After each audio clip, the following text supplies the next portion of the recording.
Craig's story. He was a quiet guy, the type of guy you pictured one day, taking a gun and going on a shooting rampage. He never spoke, just came into the gym in his dull and dingy attire, and quietly left it. From what I saw, he was a 40-something-year-old guy who was overweight and worked out somewhat to keep in shape.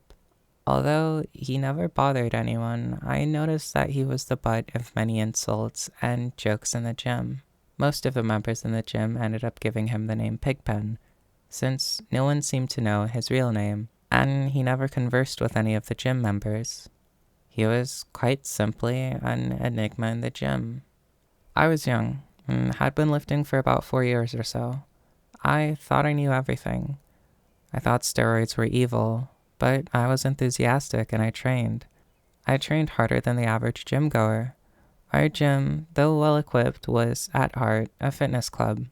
Most members were concerned with their hair and their clothing being coordinated for the gym's social scene. Pigpen simply stuck out like a sore thumb. I thought many times he may know the things people were saying about him. It was obvious to me, so I figured he must have picked up on it. The members were cruel, a snicker here, a pinched nose there, all in jest of the quiet guy and his drab, baggy clothing. I didn't see it as funny, more like insecure bullying, but Pigpen simply ignored them and kept on. The owner of the gym was a friend of mine named Chris. He and I worked together at another gym before. He had been a competitive bodybuilder, but since he had gone into the gym business and The owner was a friend of mine named Chris. He and I had worked in a gym together.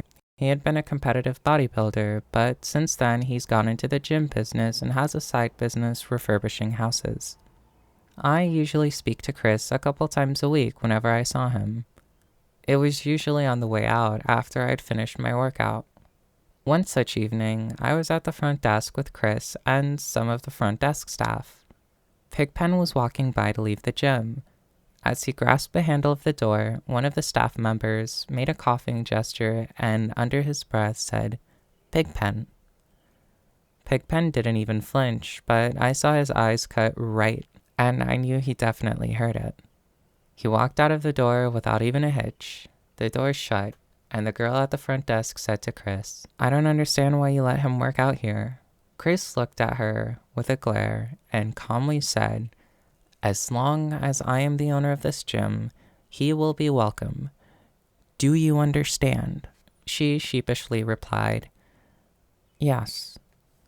Chris wasn't finished, and he was quite pissed, but kept his cool and looked over at the two of them and said, "That fucking guy has been through hell and back. You need to show him some fucking respect. Just because your mommy and daddy pay your bills doesn't mean you have the right to judge someone you cannot understand." They looked completely astonished and embarrassed, and they should have been. I asked Chris what was Pigpen's deal.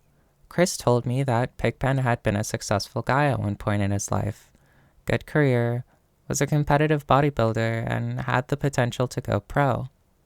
So I asked him, "What happened?" Chris replied, "Life." As Chris went on to explain, he had been raised by his father. He had no other family. His mother had died when he was only a toddler. Eventually, his father had developed a rare type of cancer, and he spent every penny he could trying to get medical care for his dad and trying to keep him comfortable. In the end, his father passed and he lost a good bit of money. His wife left him and he had to quit competition. He went through a struggle financially after that, never really recovered from it.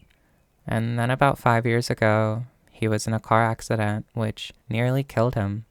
He was in a coma for several months.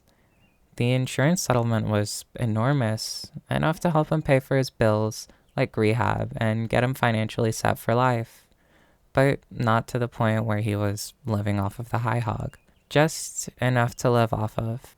We were all floored. I was speechless. I didn't even know what to say. Chris looked at me and said, If you ever want to know anything about bodybuilding, that's the guy to ask. Alright, so this ended up being a lot shorter, mainly because I'm a lazy bitch and I have 40 minutes of audio to edit just for this story alone, just so I can trim it to maybe like a 15-20 minute recording. So yeah, I'm gonna release this for now and then I'll start working on this. I also have Damaged Goods, which I recorded a decent chunk of the first bit. I would essentially say the first 2 chapters, but I still have to remix all of that in order to have some fucking decent sound quality and all of that stuff. So that'll take a while, but hey, stay tuned for that because it shouldn't be too bad.